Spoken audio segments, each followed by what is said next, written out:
класирана 8 на финалите за Купата на България след победа с 2-1 като гост на Черноморец Балчик.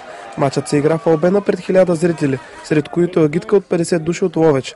Домакините се бяха постарали допълнително да зарадват своите привърженици, като бе организирана игра с награди. Водещият на шоуто диджей Тери Джорджо връчи много подаръци, а най-големият бе телевизор, спечелен от кмета на Каварна Цонко Цонев. През първото полувреме нямаше много опасности пред двете врати, като най-осезаемо бе попадението на Дока Мадорейра в 35-та минута. Второто полувреме започна вихрено. Още в 20-та секунда след началото му бе сферена дуспа за Черноморец, след като Милано събори влезлият в пеналта Ангелов. За съжаление на домакините, Валериев стреля над вратата и резултатът се запази 1-0 в полза на Литекс.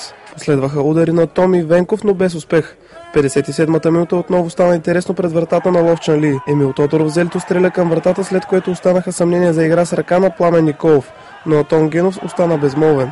Надмощието на втородивизионния тим се оказа думата в 78-та минута. Тогава, след центриране от ъглов, Борислав Павлов с глава заби топката в мрежата на Голубович за 1-1. По всичко личеше, че редовното време ще завърши при равенство, но румънецът Брато не бе на това мнение. Във втората от дадените 3 минути продължение на матча той донесе победата на Литекс след двойно подаване с Том за крайното Черноморец Балчик 1, Литекс 2.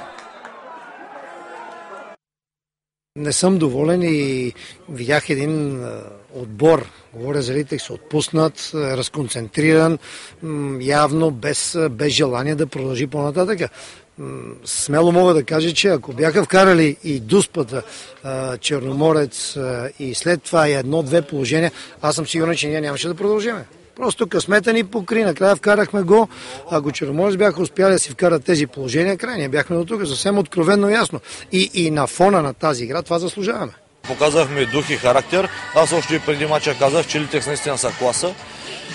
Първото полувреме това, което така ни попречи, имаше една скованост, един респект, мога да кажа, от отбора на Литекс, но второто полувреме при резултат 0-1, когато вече им казах на момчета в съблеканата, че няма какво да губим, разкрихме своя потенциал, пропуснахме доста изгодни ситуации за гол и дуспа изтървахме. Нелепо загубихме в даденото от средата продължение, но ние сме много далеко от мисълта, че ние ще спечелим купата на страната. Важното беше днес да излезем, да покажем това, че тук се работи, че се прави нещо.